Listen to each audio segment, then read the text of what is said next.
हाँ जी। So as far as our this subject is concern कि हम कर रहे हैं BW, है ना, basics of electrical and electrical engineering. तो Yes, sir. टिल डेट हमने डिस्कशन किया था इसमें।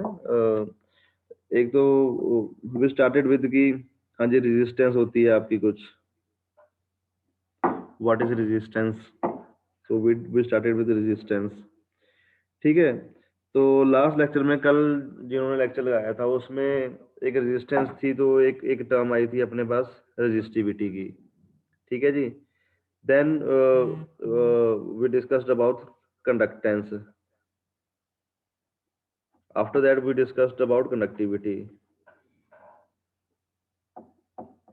एक हमने डिस्कशन किया था कि resistance is opposition to the flow of current, ठीक है। Similarly apart from that we also discussed कि अगर रेजिस्टेंस है तो रेजिस्टेंस का ऑपोजिट भी होगा।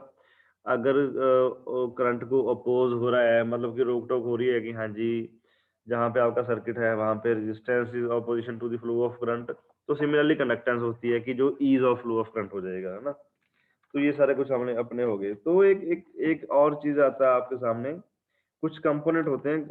Today we will discuss a bit about components. So starting from that, classification of components,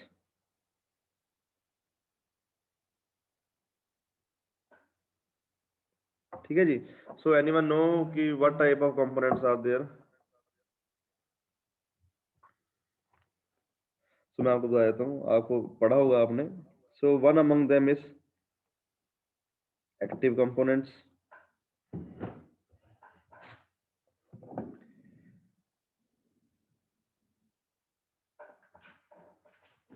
ठीक है जी, and other one is your passive components. Passive. Cool. Yes, good, good.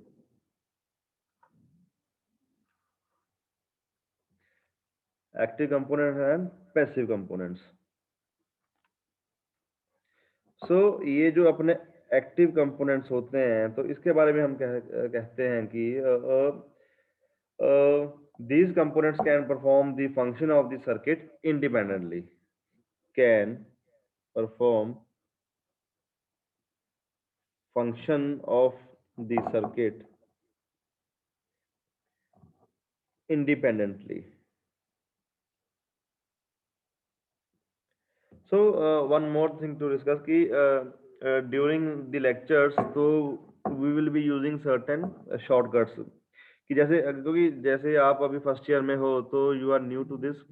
जैसे CKT हमने लिखा है तो it denotes circuit, FN denotes function. तो ऐसी ऐसा अगर आपको कोई दिक्कत आ रही है कि हाँ जी ये क्या लिखा है आपने, तो you can ask me any time in between the lecture की। ऐसी चीजें आपको इन बिटवीन साथ के साथ पूछनी है, क्योंकि ये ना हो कि लेक्चर खत्म हो जाए बाद में आप FN करते रहो क्या है क्या नहीं, है ना। तो ये मतलब आप अगर कोई डाउट होता है तो आप अपना पूछ सकते हैं मेरे से, ठीक है जी। तो जो एक्टिव कंपोनेंट्स है ये this can perform function of the circuit independently with the support of passive components, with the support या help of passive components,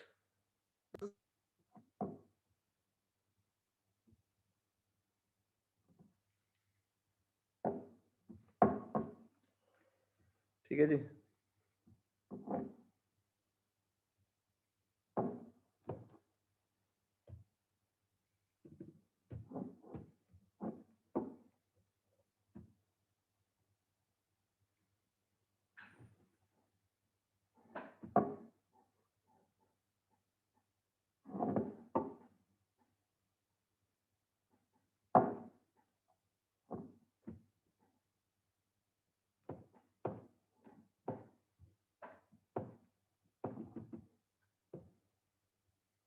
एक मिनट वेट कीजिए।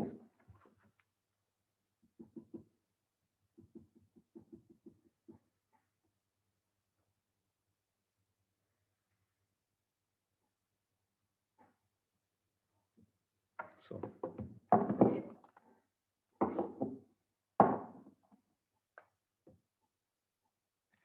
एक्टिव कंपोनेंट्स हैं तो these can perform function independently with the help of passive components.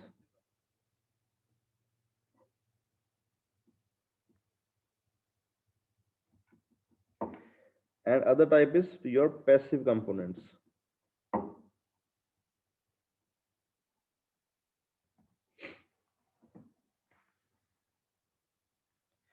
तो अगर हम passive components की बात करें, इनकी एग्जांपल्स जो होती हैं, these are registers.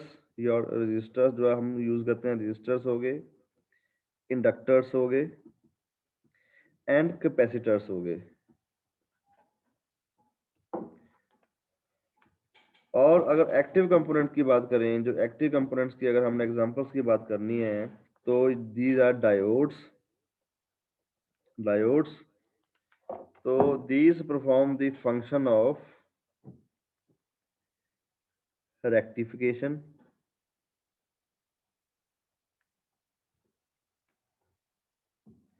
and transistor to amplify the signal.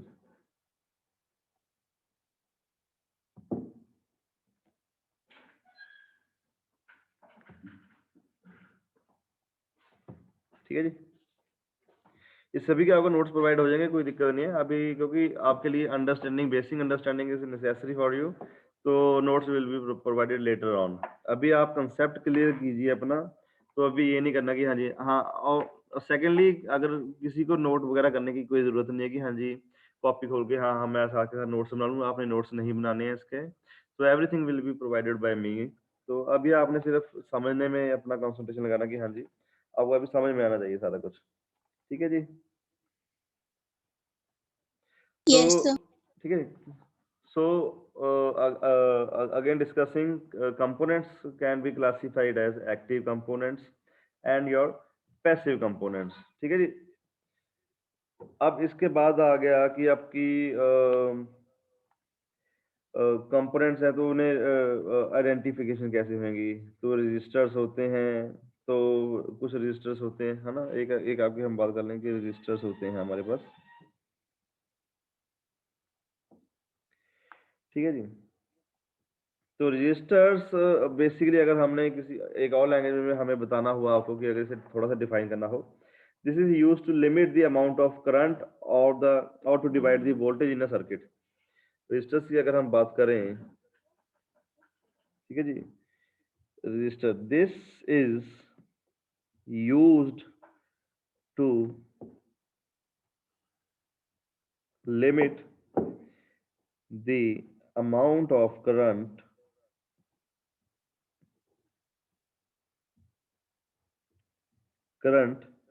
और क्या कर सकते हैं, और टू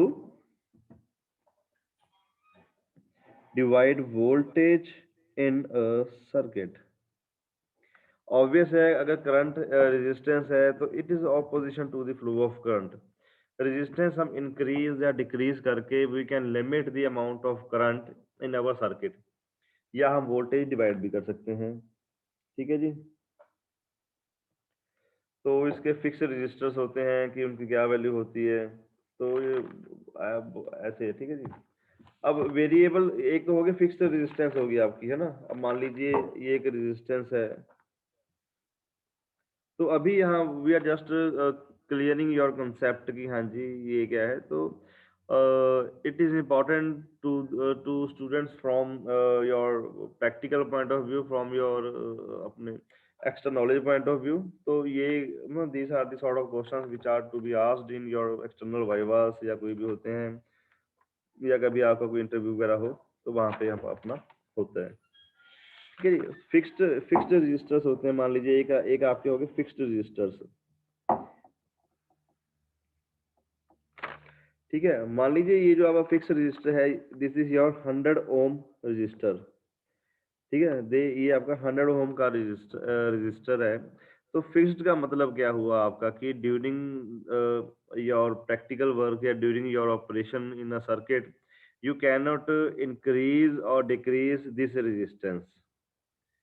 मान लीजिए अगर आप कहें कि हाँ जी कि मेरे पास 100 ओम का रजिस्टर है, तो हम कहें कि हाँ जी मुझे उसका 80 ओम चाहिए. तो you cannot do this thing कि हाँ जी मैं 100 से 80 कन्वर्ट कर लूंगा, 80 50 ओम चाहिए मुझे, तो नहीं, because this is your fixed resistor, तो its value will remain the same 100 ohm, whether you need 50 ohm और वेदर यू नीड 80 ओम। तो ये तो हो गया आपके fixed resistors. So apart from that, another category of resistors are your variable resistors.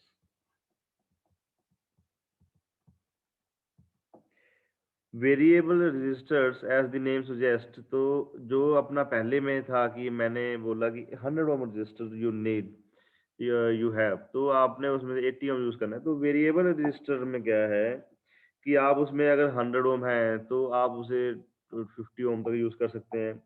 तो variable resistor को अगर हमने शो करना हो तो कैसे शो कर सकते हैं? मान लीजिए अपने पास एक लीनियर रजिस्टर है, so this is your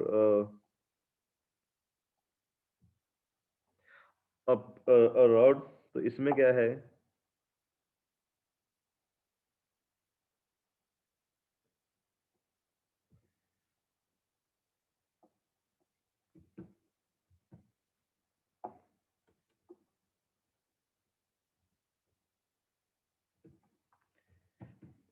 so this is your variable resistor. तो रियोस्टैट भी बोल देते हैं इन्हें कई बार।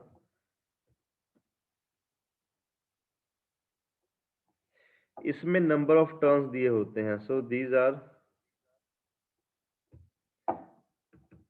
n number of turn. ठीक है जी। So let us suppose you have n number of turns.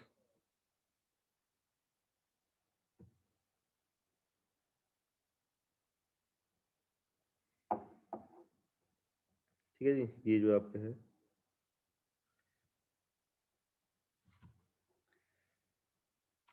तो अगर आपको चाहिए कि हाँ जी हमें मान लीजिए ये आपके सर्किट में कनेक्टेड है, तो हम इसे एक बेसिक वैसे लेके चलते हैं कि हाँ जी ये सर्किट में, सॉरी,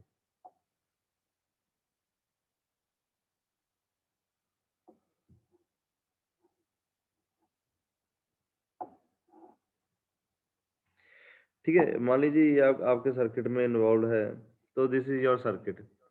तो हम बोल रहे हैं कि हमें इसकी रेजिस्टेंस इन बिटवीन, हमें इसकी रेजिस्टेंस जो है इंक्रीज करनी है या डिक्रीज करनी है।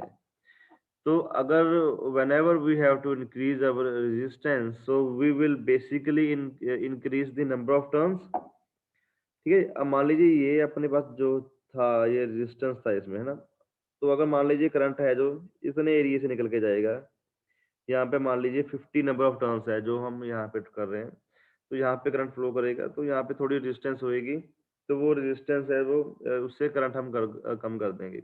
मान लीजिए कि हमें करंट की वैल्यू और कम करनी है, तो हम इसकी नंबर ऑफ टर्न्स है और बढ़ा देंगे, तो वो और कम हो जाएगा। तो मान लीजिए कि हम करेंगे हमें और कम करना है, तो हम इसका नंबर ऑफ टर्न्स और बढ़ा देंगे, तो और कम हो जाएगा। तो अगर हम वाइस वर्सा केस लेंगे, we have to increase the flow of current, so we will decrease the resistance, तो number of turns we will decrease the number of turns। तो this is vice versa कि हाँ जी ये हो गया आपका वेरिएबल रेजिस्टर। इससे you can increase your resistance and at the same time you can decrease your resistance। ठीक है जी।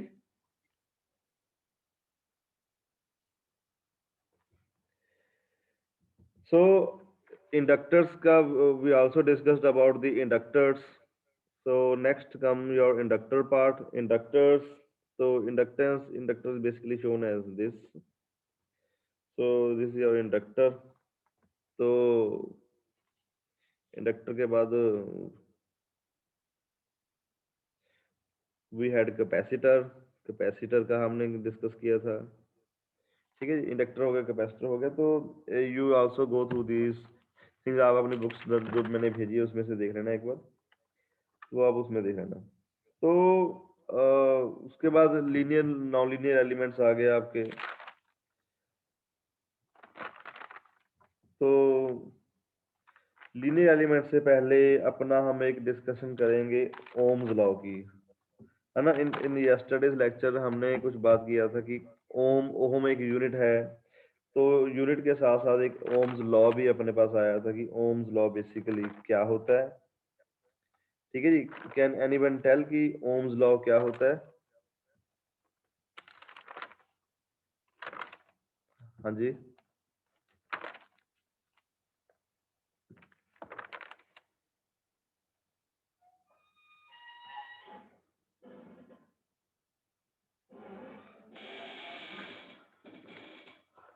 ठीक है।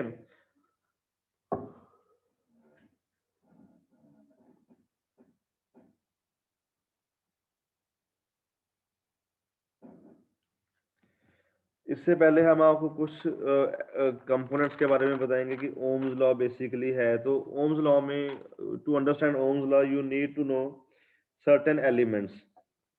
So one among them are linear elements.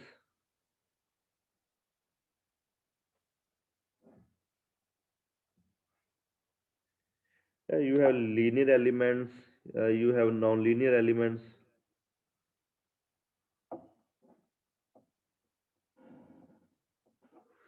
After that, you have bilateral networks elements. Sorry, bilateral elements.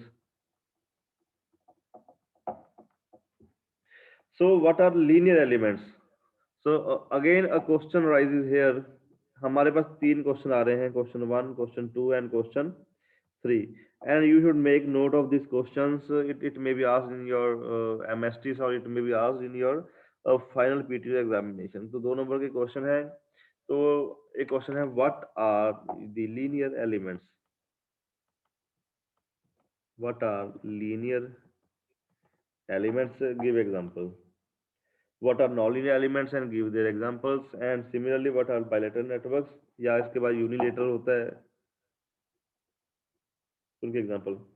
तो सबसे पहले क्या है कि जो आपके लीनियर एलिमेंट्स हैं, तो दी एलिमेंट्स, अगर हमने लीनियर की बात करें कि हाँ जी लीनियर एलिमेंट्स क्या होते हैं, तो विच ओबेज ओम्स लॉ। अभी ओम्स का डिस्कस करेंगे, तो ओम्स लॉ बेसिकली क्या होता है we will discuss after these elements, क्योंकि before the understanding of Ohm's law you need to know what are linear elements, what are non linear elements. ठीक है जी। So which obeys the Ohm's law और are called linear elements. So in other words, the elements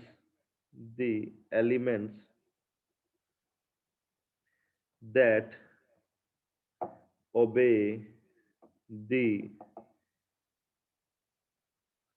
principle of superposition are called linear elements.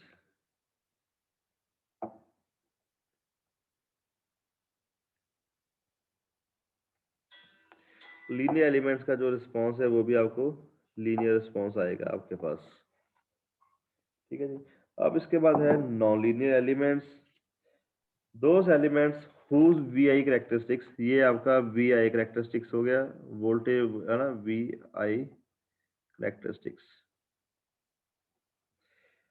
अगर linear elements हैं तो उनके VI characteristics हैं वो लीनियरली फॉलो करेंगे आपके ऐसे। अब जो आपके नॉन लीनियर एलिमेंट्स हो गए, those correct VI characteristics are not linear, they are known as non-linear elements। Non-linear elements जो हैं, non-linear elements do not obey Ohm's law। Example is your diode, इसका कभी भी लीनियर रिस्पॉन्स नहीं आएगा। ठीक है जी। अब इसके बाद आ गया आपका bilateral networks, your bilateral networks। So what is included in your bilateral networks? इसका क्या है कि the characteristics जो पार्ट होता है इसका, the characteristics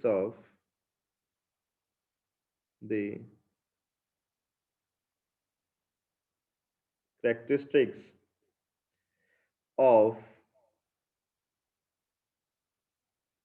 bilateral elements do not depends upon the direction of operation. Direction of operation. It means, इसका मतलब क्या हुआ कि हम इसकी बात कर रहे हैं तो it simply means कि does not depend upon the direction of operation. It means क्या है, whenever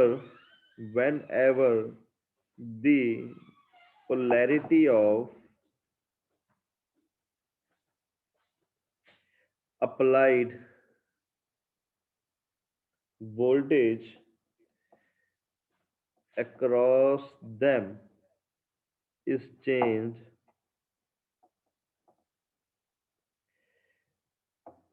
the property of the current I passing through them does not change. Example इसकी क्या है कि अगर बायलेटरल नेटवर्क की बात करें, एग्जाम्पल इसकी है your resistance, inductance and capacitance. ठीक है जी, तो ये आपके हो गए। अब आपको लीनियर एलिमेंट का पता लगा कि लीनियर एलिमेंट्स क्या होते हैं, जिनकी लीनियर वीआई कैरेक्टरिस्टिक्स होती हैं। लीनियर वीआई कैरेक्टरिस्टिक्स होगी, ये लीनियर एलिमेंट्स हो गए। ठीक है, नॉन लीनियर हो गए जिनकी लीनियर कैरेक्टरिस्टिक्स नहीं है, तो वो हो गया। ठीक है, अब इसके बाद अपने पास है कुछ वोल्टेज सोर्सेज क्या होते हैं। ठीक है जी, वी आर डिस्कसिंग कि हाँ जी आपके एलिमेंट्स हो गए। अब now we need to know what are the voltage sources.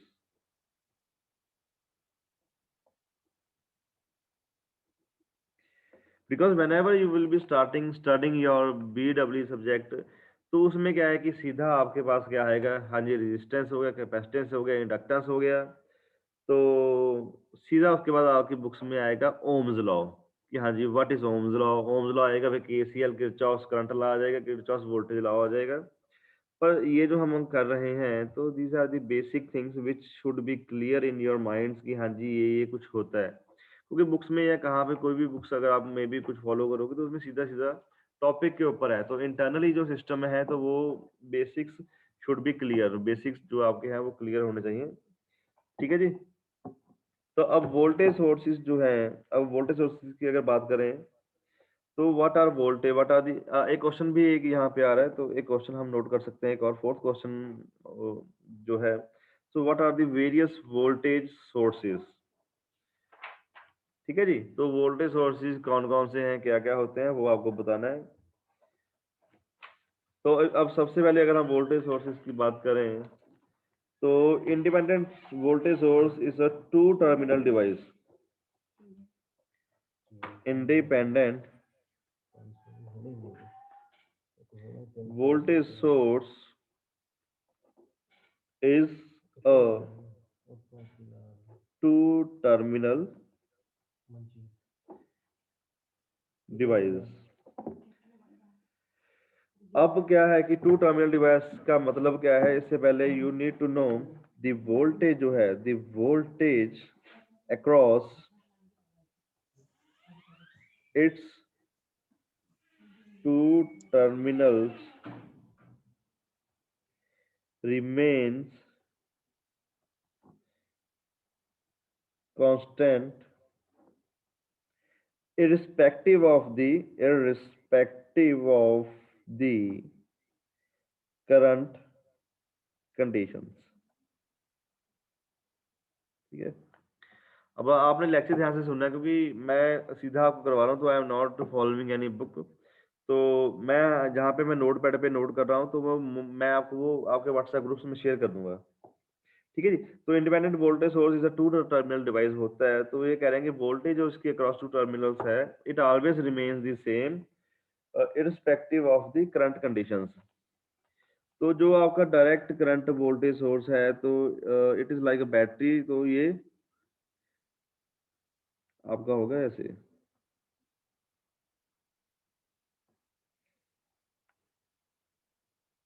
ठीक है जी। Yes, sir. So it can be direct voltage source, it can be direct current voltage source। ठीक है जी, तो ये हो गया।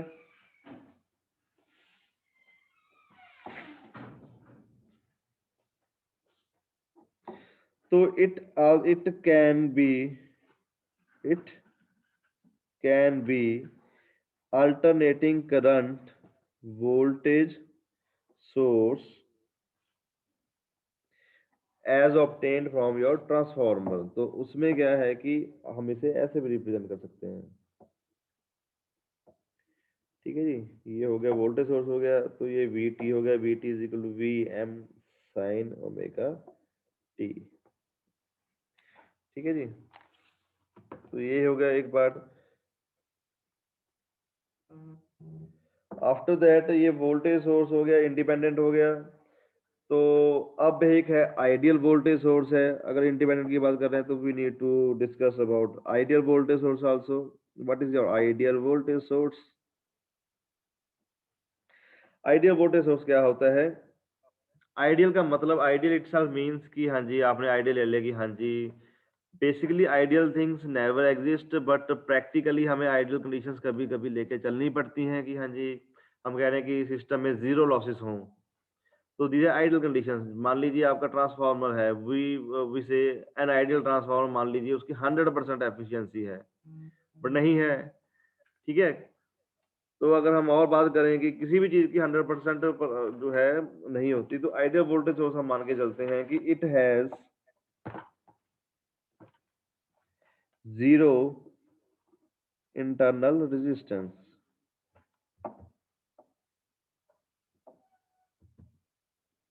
प्रैक्टिकली हम मान के चलते हैं कि इसके जीरो इंटरनल रेजिस्टेंस है। तो अगर हम इसकी वी आई करेक्टरिस्टिक्स ड्रॉ करें कि हाँ जी अगर ये इसकी जीरो इंटरनल रेजिस्टेंस है तो what will be its V I characteristics. तो अगर हम इसका ये करें,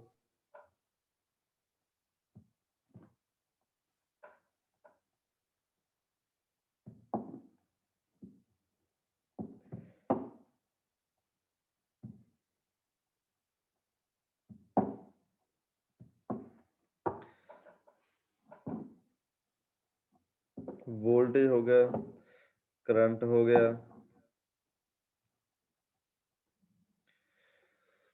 तो ये है इसकी आइडियल वोल्टेज सोर्स की करेक्टरिस्टिक्स। तो आपको ये भी आ सकता है कि draw the V I characteristics for ideal voltage source. तो ये आपको बनाना है अगर आपको आए एग्जाम्स में अगर कोई पूछे तो। ठीक है जी, अब इसके बाद प्रैक्टिकल वोल्टेज सोर्स है। तो सिमिलरली ये आपका प्रैक्टिकल वोल्टेज सोर्स की अगर हम बात करें,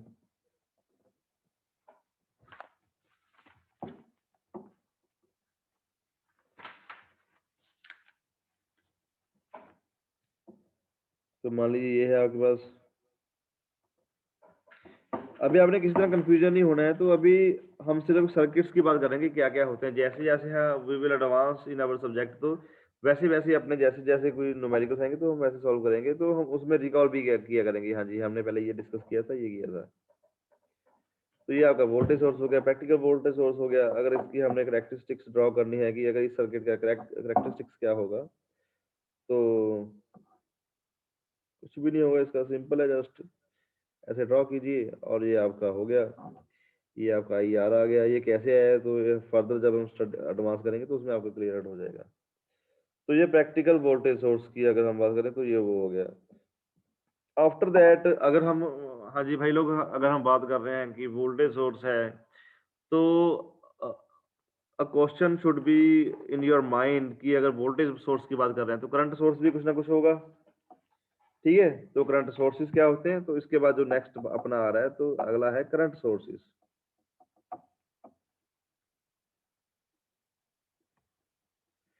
ठीक है जी, करंट सोर्सेज क्या है, तो it is two terminal device, two terminal device. तो it gives constant current irrespective of external circuit conditions।